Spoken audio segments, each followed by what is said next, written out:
তাহলে আমরা আমাদের medical batch made up of 5 special teachers.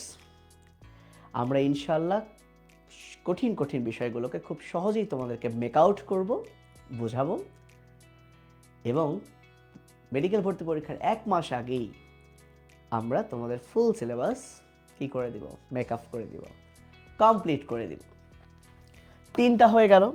আমাদের আর্কাইভ ক্লাস দেখে you can make up for your learning gap, অর্থাৎ তুমি তোমার লার্নিং গ্যাপটা মেক আপ ফর মানে কম্পেনসেট করতে পারবা, পোষায় নিতে পারবা।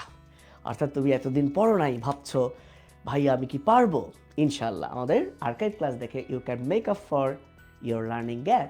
এসিএস মেডিকেল ব্যাচে পড়লে আর অন্য কোথাও তোমাকে দৌড়াদৌড়ি করতে হবে না, আর কারো পিছু হটতে হবে না, পিছু ধরতে হবে না। সো তোমাকে আর কোথাও মেক আফটার করতে হবে না, ইনশাল্লাহ উপরে আল্লাহ এবং আমাদের এসিএস মেডিকেল ব্যাচের সাথে থাকলেই হয়ে যাবে। অ্যান্ড ফাইনালি আমরা কথা দিচ্ছি তোমাদেরকে ছেড়ে ইনশাল্লাহ একটা কোনো ভালো জায়গায় চান্স পাওয়া অবধি আমরা কখনোই তোমাদের ছেড়ে মেক অফ করবো না, আমরা পালিয়ে যাব না। সো আজকেই ইউ ক্যান মেক আপ, কোনটা বলবো এবার, you can make up your mind, তুমি মনস্থির করো, তুমি মনস্থির করো আমাদের মেডিকেল ব্যাচে ভর্তির জন্য। সামারি করি, আমাদের ACS medical batch made up of 5 special teachers. So made up of medical আসছিল এবার মানে গঠিত হওয়া। এবং আমরা কথা দিচ্ছি আমরা 5জন টিচার খুব খুব খুব জটিল বিষয়কে সহজেই মেক আউট করবো, সহজেই তোমাদেরকে বোঝাবো।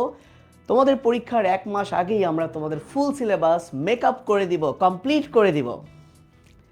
ওকে, তোমার যত গ্যাপ আছে আর্কাইভ ক্লাস করে you can make up for your learning gap, make up for মানে কম্পেনসেট করতে পারবা।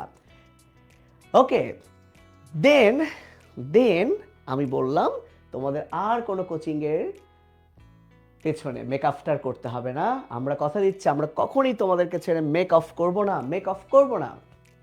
সো তুমি আজকেই মেক আপ ইউর মাইন্ড, তুমি মনস্থির করো আমাদের to enrol our ACS medical batch. তো হয়ে গেল, আমাদের প্রমোশনও হয়ে গেল, আমাদের শেখানো হয়ে গেল মেক